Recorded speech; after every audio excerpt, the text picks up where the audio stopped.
देखो भाई, जल्दी लिख दे रहा हूँ। कुल आऊ जो बे, कुछ नहीं करेंगे सब में, खत्ते कूफी में कर देते हैं। खत्ते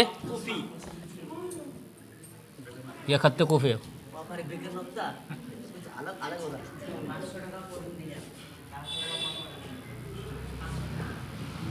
लिख रहा है ना, नुक्ता वगैरह कुछ नहीं लगा, खत्ते कूफी हो गया।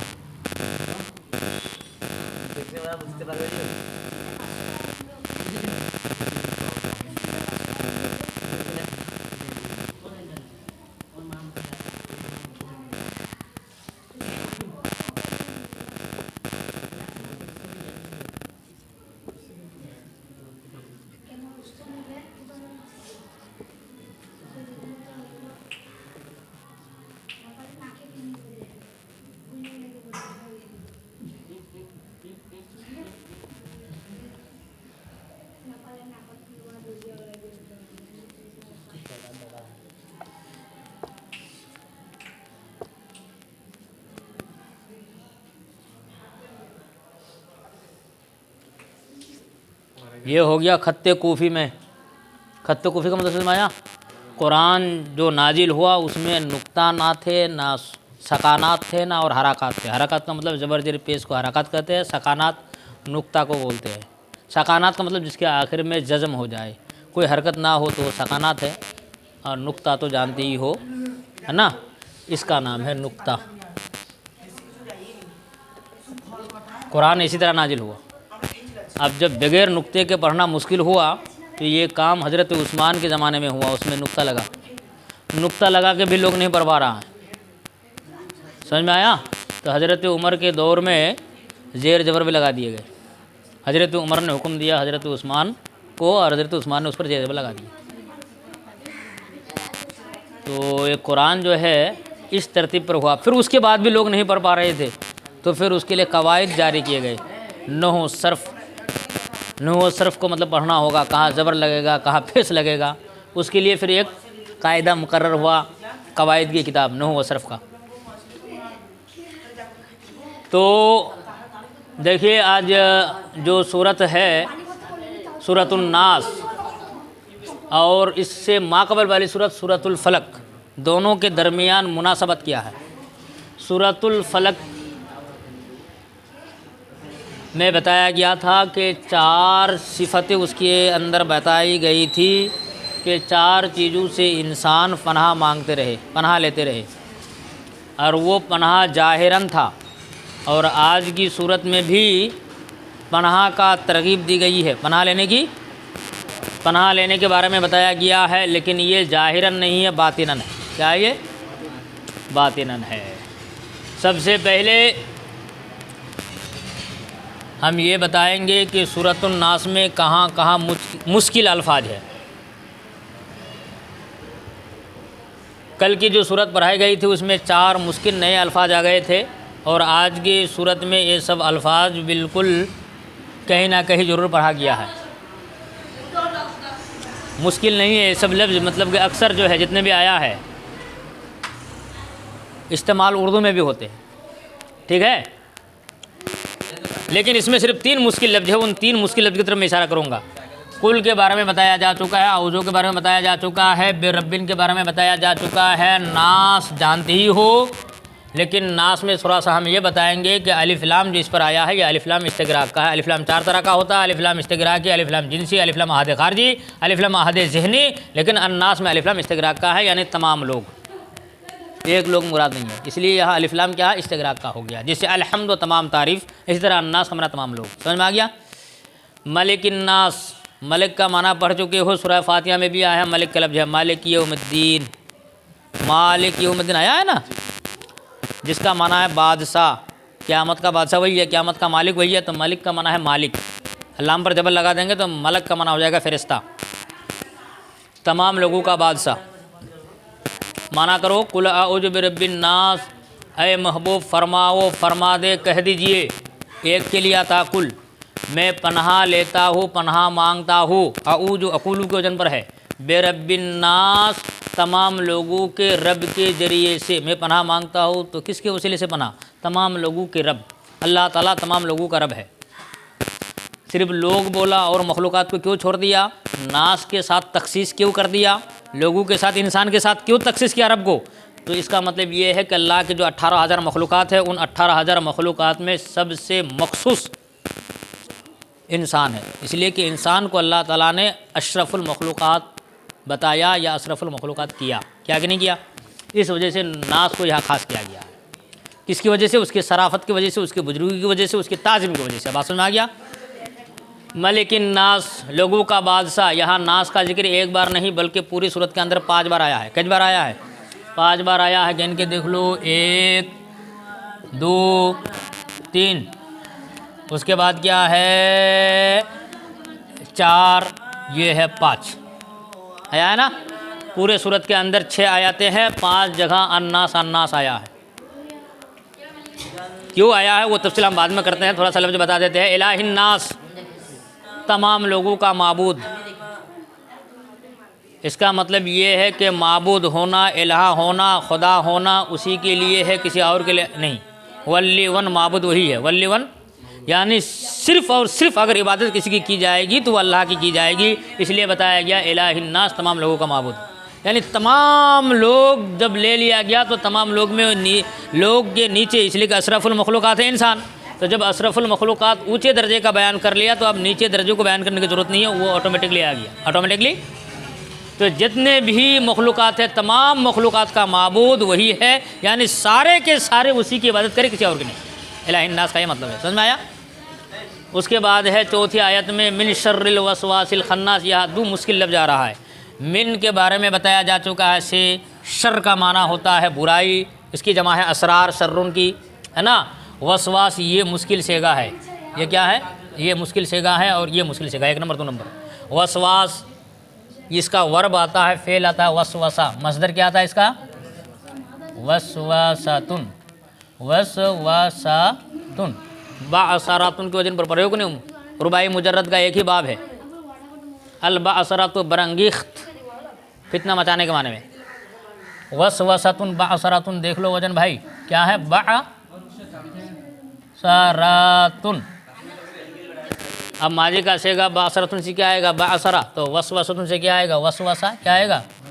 वसवसा। देखो बाअसारा मिल रहा है कि नहीं मिल रहा है? देखो मिल रहा है ना, बाअसारा वसवसा मिल रहा है। वसवसा का माना दिल में बुरे बुरे ख्यालात, बुरे अच्छे भी ख्यालात हो सकते हैं। वसवसा अच्छी चीज़ों का भी डाला जाता है कभी कभार। तो ये वसवसा शैतान की तरफ से होता है, इसलिए ये हम अच्छे ख्यालात नहीं कहेंगे। आदमी नमाज में है या अच्छे काम में है, अब उसके दिल में जो है बुरे ख़तरे डाल दिए, बुरे ख्यालात डाल दिए, उसी को बोलते हैं वसवसा। उसी को बोलते हैं दिल में बुरे बुरे ख्यालात का आना होता है ना। तुम वजू कर लिए, तुम्हारा वजू है, लेकिन तुम्हारा दिल में अब शैतान कभी भी वसवसा डाल देता है। वजू पर फिर वजू करो, ताकि वजू पर वजू करना, ये भी तो मतलब का सवाब का कम नहीं है ना। एक नमाज़ पढ़ने के बाद दूसरे नमाज के लिए वजू करना तो मुस्तहब है वजू रहते हुए, लेकिन वजू करने के बाद 2 मिनट के बाद फिर वजू, तो ये फिर नेकी का काम नहीं होगा, गुनाह का काम होगा। पानी खर्च करना होगा, फजूल खर्ची होगा। क्या होगा? तो शैतान कभी भी वसवसा डालता है कि फजूल खर्ची करे बंदा और गुनाह का हकदार बन जाए। होता है कि नहीं होता है? तो इस तरह भी होता है वसवसा। समझ में आया? बहुत सारी चीज़ों का वसवसा है ये, लेकिन यहाँ तो आया है वसवास। जैसे कल के सूरत में पढ़ा था नफ़ासात, पढ़ा था ना, बहुत ज़्यादा फूंक मारने वाली औरतें, नफ़ासातुन, बहुत ज़्यादा। तो यहाँ हो जाएगा मुबालगा का सेगा, वसवसा से वसवास मुबालगा का सेगा है। मुबालगा बताया था मैंने, माने फ़ाइलियत में ज़्यादती करता है। इसमें तब्दील भी माने फ़ाइलियत में ज़्यादती करता है, दोनों में थोड़ा सा फ़र्क है। ये बजाते खुद माने फ़ाइलियत में ज़्यादती करता है और इसमें तब्दील दूसरी की तरफ निस्बत करते हुए माने फ़ाइलियत में ज़्यादती करता है। आवाज़ कम करो, ये आवाज़ नहीं करेगा। दूसरे की तरफ निस्बत करते हुए माने फ़ाइलियत में ज़्यादती करता है, वो इसमें तब्दील है। और ख़ुद ब खुद अगर क्या करता है, माने फ़ाइलियत में ज़्यादती पैदा करता है, तो वो मुबालगा है। तो वसवास ये खुद ब खुद कर रहा है, बहुत ज़्यादा वसवसा डालने वाला। वसवास क्या हो जाएगा? बहुत ज़्यादा वसवसा डालने वाले। कौन? शैतान भाई। बहुत ज़्यादा वसवसा डालने वाले शैतान के सर से औजो लगा लेना है। मैं पनाह लेता हूँ या पनाह मांगता हूँ। जो दिलों में बहुत ज़्यादा ख़तरे डालते, वसवसे डालते, उसके सर से मैं पनाह लेता हूँ। ये बहुत ज़्यादा वसवसे डालने वाला कौन है? आगे चल के बताया अल खन्नास। ये भी मुबालगा है। ये भी क्या है? खनस से है। खनस का माना बोलो पीछे हटने। खनस का माना क्या है? पीछे हटना। अब इसमें फ़ाइल का सेगा आएगा खाने सुन। क्या आएगा? पीछे हटने वाला। जैसे आलिमुन जानने वाला और अल्लाम बहुत ज़्यादा जानने वाला। तो खानिस से खन्नास, खानिस से मुबालगा हो जाएगा खन्नासुन, बहुत ज़्यादा पीछे हटने वाला। बहुत ज़्यादा नहीं समझ में आया? बहुत ज़्यादा पीछे हटने वाला क्या? शैतान बहुत ज़्यादा पीछे हटता है क्या? लेकिन बोला गया कि ये जो शैतान वसवसा डालता है, जिस तरह ये लोगों के करीब आने में मतलब क्या आगे रहता है, इसी तरह पीछे भी हटने वाला होता है। कैसे पीछे हटने वाला होता है भाई? जैसे कोई आदमी मुनाजरा का चैलेंज कर देता, करता है कि नहीं करता है? चलो मुनाजरा करूँगा, और जब आमने सामने बुलाया जाता है तो वो ऐसे पीछे भागता है जैसे कि बकरी शेर से। जैसे कि यही है खन्नास। जिस तरह आगे आने में माहिर, इसी तरह पीछे भागने में भी माहिर है। अजान की आवाज़ सुन के भागता है ना आदमी। अगर उसका परस्तिश करने लगे तो आदमी को अच्छी तरह वो मतलब गुमराह करता है, फिर उसका सिलसिला और आगे बढ़ जाता है, और फिर गुमराही में वो मुब्तला ही वो रहता है, कितना भी समझो समझने वाला नहीं है। और फिर जब उससे नफ़रत करता है तो शैतान या तो उसी के करीब दबक के रहता है, या तो फिर जिक्र इलाही में मशगूल हो जाने की वजह से वहाँ से वो क्या हो जाता है? भाग जाता है, हट जाता है। इसलिए इसको बोला गया खन्नास, जिसका माना आला हजरत ने क्या है? वो दबक रहता है। क्या रहता है? दबक रहता है कि मतलब तुम्हारे करीब ही में रहता है। तो अगर गफलत में है तो फिर जकरेगा, और अगर गफलत में नहीं है, उससे मुतनफ़िर हो गया, उससे नफ़रत करता है, तो वो भागेगा। ये मतलब है। समझ में आया? मिन शर्रिल वसवासिल खन्नास, बहुत ज़्यादा वसवसा डालने वाले शैतान के सर से मैं पनाह लेता हूँ, पनाह मांगता हूँ। बहुत ज़्यादा वसवसा डालने वाला शैतान कौन है? अल खन्नास, जो बहुत ज़्यादा पीछे हटने वाला है, या तो फिर वो दबक रहता है। वो दबक रहता है। दबक का मतलब समझ में आया? छुप के रहना यार। दबक रहना का मतलब क्या? छुपे रहना। तो जिक्र इलाही में है, लेकिन हो सकता है कि अभी वो तुम्हारे सामने ही है, लेकिन जब अच्छी तरह अल्लाह की याद में मशगूल हो जाएगा तो आप फिर देखेगा कि मेरा आप कोई रास्ता नहीं है, भागूंगा मैं। वो भाग जाता। अल्लजी युवस्वेसु, युवस्वेसु इसको समझाना है। युवस्वेसु,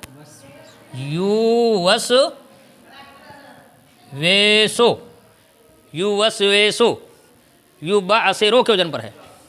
मुजारे का सेगा है मुजारा वाहिद गायब। मुजारे वाहिद गायब का सेगा है युवस्वेसु। युवस्वेसु का माना क्या हो गया? जो वसवसा डालते हैं। शैतान वसवसा डाल रहा है ना, बहुत ज़्यादा वसवसा डालने वाला है। अल्लज़ी युवस्विसु, जो वसवसा डालता है। कहाँ वसवसा डालता है? फी सुदूरिन नास, सदर की जमा है सुदूर, सीना। सुदूर का माना है सीने, दिल या दिलू। फी सुदूरिन नास, जो तमाम लोगों के दिलों में वसवसा डालता है। सब लोग के दिलों में वसवसा डालता है, अच्छे लोगों के दिल में भी। भाई अम्बिया अलैहिमुस्सलाम भी नमाज में 3 की जगह 4 कर दिए, 2 की जगह 1 कर दिए, किए कि नहीं किए? क्योंकि उनके दिलों में भी वसवसा डालता है। वसवसा डालना कभी तो नमाज के सही होने की अलामत बन जाती है, और ये कभी कब होता है कि तुम्हारे मुक्तदी में से कोई सही से वुजू नहीं किया तो इमाम भूल जाता है। कभी ऐसा होता है कि इमाम साहब ही सही से वुजू नहीं किए है, तो आप 3 की जगह में 4 कर देता है। ये भूलना, कम बेसी करना, ये वुजू के कमी बेसी के लिए होता है, या फिर कोई चीज़ की कमी बेसी होती है जिस वजह से नमाज में भूलना पाया जाता है। लेकिन अम्बिया अलैहिमुस्सलाम से ऐसा नहीं होता है, लेकिन उनको भी अगर शैतान वसवसा डालता है, इसका मतलब ये है कि अल्लाह के नज़दीक वो ज़्यादा प्यारा है, अल्लाह की यहाँ उनकी नमाज कबूल होती है, इस वजह से शैतान उसको भड़काना चाहता है, लेकिन भड़का नहीं पाता। ये मतलब है। समझ में आया? जो दिलों में वसवसा डालता है, मिनल जिन्नति वन्नास, ये 6ठी आयत है, आखिरी आयत।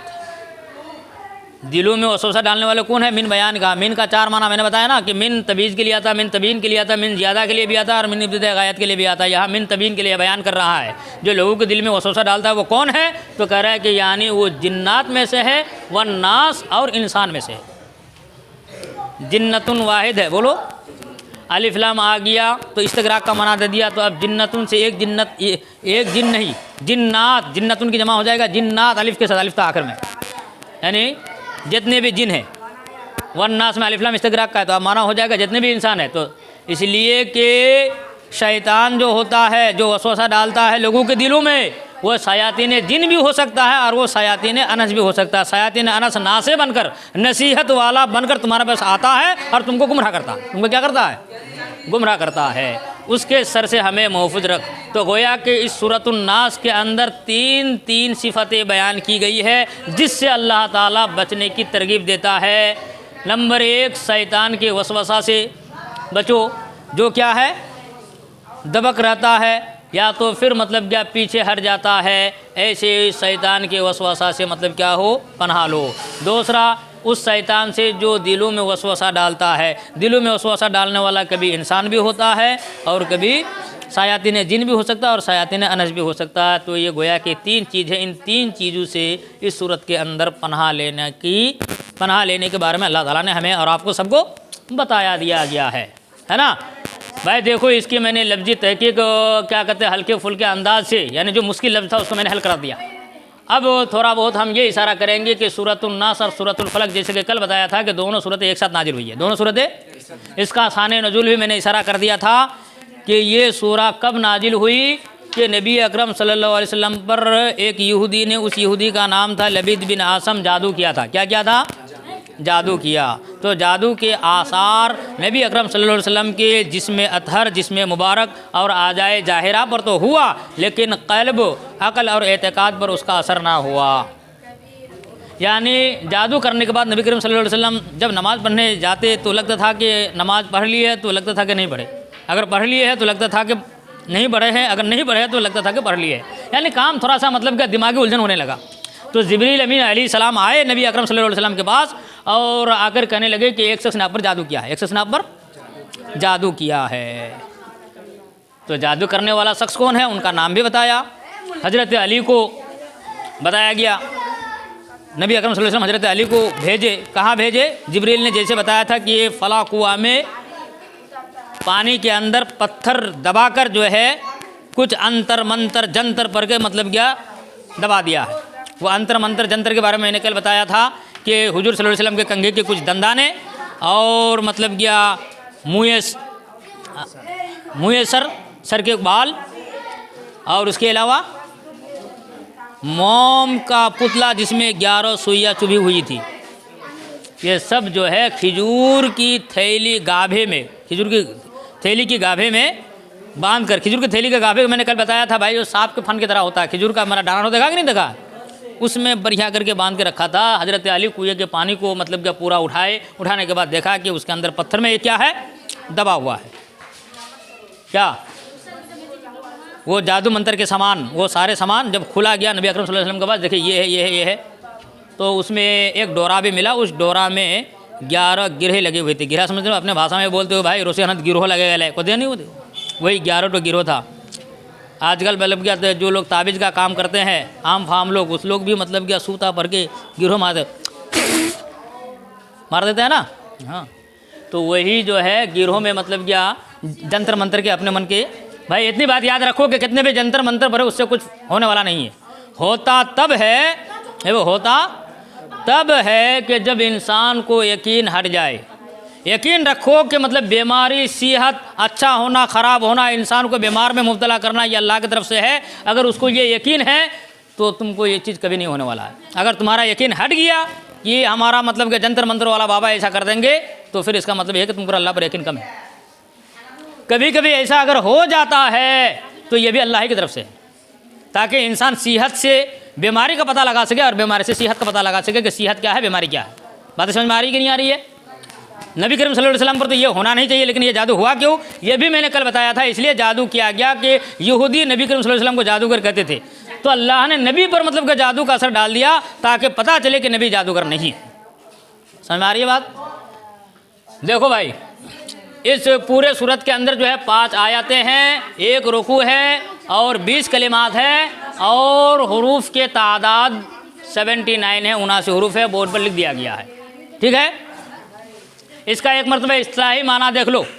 कुल आऊज़ु बिरब्बिन नास, ए महबूब फरमाओ मैं पनाह मांगता हूँ, पनाह लेता हूँ बिरब्बिन नास, तमाम लोगों के रब से, तमाम लोगों के रब के वसीले से, तमाम लोगों के रब के ज़रिए से मैं पनाह लेता हूँ, पनाह मांगता हूँ, पनाह चाहता हूँ। और सिर्फ तमाम लोगों का रब नहीं, मालिकिन नास, तमाम लोगों के बादशाह से, जो तमाम लोगों का बादशाह है। भाई नास नास को 5 बार क्यों जिक्र किया यहाँ? एक तो है तमाम लोगों का रब, एक है तमाम लोगों का बादशाह, एक है तमाम लोगों का माबूद। ये कहने का मतलब क्या है?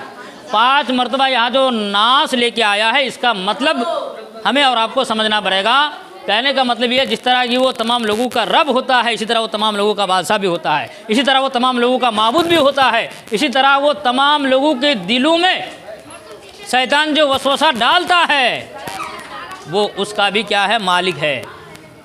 इसी तरह मतलब क्या, जिन में भी मतलब क्या, शैतान जो है जिनों में से होता है, और शैतान जो है किस में से भी होता है? इंसान में से भी होता है। इस वजह से यहाँ 5 बार लफ्ज़ नास को जिक्र किया गया है, ताकि समझ में आए कि इंसान का क्या कैटेगरी है, कहाँ किसको इस्तेमाल करना होगा। ये तरीका इस सूरत के अंदर बताया गया है। इलाहिन्नास, जो तमाम लोगों का माबूद है। माबूद का मतलब समझ में आ गया? तमाम लोगों का बादशाह का मतलब ये है कि तमाम लोगों के कामों में तदबीर करने वाला वही है, इसलिए उसको मलिकिन नास बोला गया। तमाम लोगों का बादशाह, हमारे आपके सारे लोगों के कामों का तदबीर करने वाला, उसको बोलते हैं मलिकिन नास। समझ में आ गया? इलाहिन नास तमाम लोगों का माबूद है। तमाम लोगों का माबूद क्यों बोला? लोग ले लिया तो और बाकी मखलूक़ात भी आ गए, इसलिए कि इबादत सिर्फ उसी की करनी है। माबूद के लायक सिर्फ वल्लीवन वही है, कोई और नहीं है, इसलिए इलाहिन नास। मिन शर्रिल वसवासिल खन्नास, बहुत सारे वसवसा डालने वाले, बहुत ज़्यादा वसवसा डालने वाले, मुबालगा का सिगा, बहुत ज़्यादा वसवसा डालने वाले के शर से पनाह चाहता हूँ, पनाह मांगता हूँ। बहुत ज़्यादा वसवसा डालने वाला कौन है? वो शैतान अल खन्नास, जो दबक रहता है, यानी शैतान के शर से बहुत ज़्यादा वसवसा डालने वाला कौन है भाई? इससे मुराद क्या? शैतान है। वसवास से मुराद शैतान के शर से मैं पनाह लेता हूँ। कौन शैतान? अल्लज़ी युवस्विसु, वो शैतान जो वसवसा डालता है, युवस्विसु जो वसवसा डालता है। कहाँ डालता है? फ़ी सुदूरिन नास, तमाम लोगों के दिलों में, जो लोगों के दिलों में वसवसा डालता है। कैसे लोगों के दिलों में वसवसा डालता है कि आदमी अगर गाफिर होता है तो उसके दिल में वसवसे डालता है, और अगर जिक्र इलाही में आदमी मशगूल होता है तो शैतान क्या हो जाता है? दबक रहता है, या तो फिर उससे पीछे हट जाता है, दूर भाग जाता है। वो ऐसे ही दूर भागता है जैसे बकरी शेर से दूर भाग जाती है। और जो लोगों के दिलों में वसवसा डालता है वो कौन होता है? ये मिन बयानिया है। ये क्या है? मिनल जिन्नत, वो जिनों में से भी है, वल नास, और इंसानों में से भी होते हैं, यानी वो जिन्नात में से भी हो सकता है और इंसानों में से भी हो सकते हैं। इसका मतलब शयातीन जिन भी हो सकता है और शयातीन अनस भी हो सकता है। इस सूरा का खुलासा ये है कि सूरह फलक और सूरह नास, ये दोनों सूरत को हदीस में क्या है? मुअव्वज़तैन बोला गया है। क्या बोला गया है? मुअव्वज़तैन। तावीज़ से भाई, तावीज़ जानते हो नहीं? तावीज़ का माना पनाह मांगना, अल इयाज़ का माना भी पनाह मांगना। ताऊज़ बाबे तफ़ील से, तावीज़ बाबे तफ़ील से, और ताऊज़ बाबे तफ़ाउल से, सबका एक ही माना है। मुजर्रद से लेको फिर भी वही माना है, ये मुवाफ़क़त है बाब का। तो इन दोनों सूरत को बोला गया मुअव्वज़तैन। जब ये सूरत नाजिल हुई और नबी करीम सल्लल्लाहु अलैहि वसल्लम पर जो जादू के असरात कर दिए गए थे, ये 11 आयतें दोनों सूरत में मिल के, पहले सूरत में सूरह फलक में 5 आयतें हैं और इसमें 6 आयतें हैं, पूरा मिला के 11 आयतें हुई। ये 11 आयत पढ़ के 11 गिल्हे जो खुल गई तो नबी करीम सल्लल्लाहु अलैहि वसल्लम क्या हो गए थे? तंदुरुस्त हो गए थे बीमारी से। क्या हो गए? उनकी अकल सही में आ गई। इसका मतलब ये है कि ये 11 आयतें सूरह फलक और सूरह नास जब से नाजिल हुई है, नबी करीम सल्लल्लाहु अलैहि वसल्लम उस दिन से लेकर ता हयात कंटिन्यू जब सोने जाते थे बिस्तरे में, बुखारी की हदीस है कि दोनों हाथ को यूँ कर लेते, दोनों हाथ को इस तरह करके जमा कर लेते और इसको पढ़ते, एक बार नहीं 3-3 मरतबा पढ़ते। पढ़ने के बाद दम करते, दम क्या करते? फूंक मार के सर पर दोनों हाथ को रखते और सर से लेकर पूरे जिस्म को फिरते, जहाँ तक आसानी के साथ हाथ पहुँच जाए, जहाँ तक आसानी के साथ। ये रोज़ाना का मामूल था, आप और हम भी करेंगे तो शैतान जो वसवसा और बुरे ख्यालात हमारे दिल में डालता है, इन दोनों सूरतों के वसीले से, और सूरतुल इखलास में सिर्फ तौहीद का बयान है, खालिस, इखलास का माना खालिस, उसमें कोई चीज़ मिलावट नहीं है। ये तीनों सूरत सोते समय अगर पढ़ ले तो कभी उसके दिल में ख़राब ख्याल नहीं आएगा। ये तो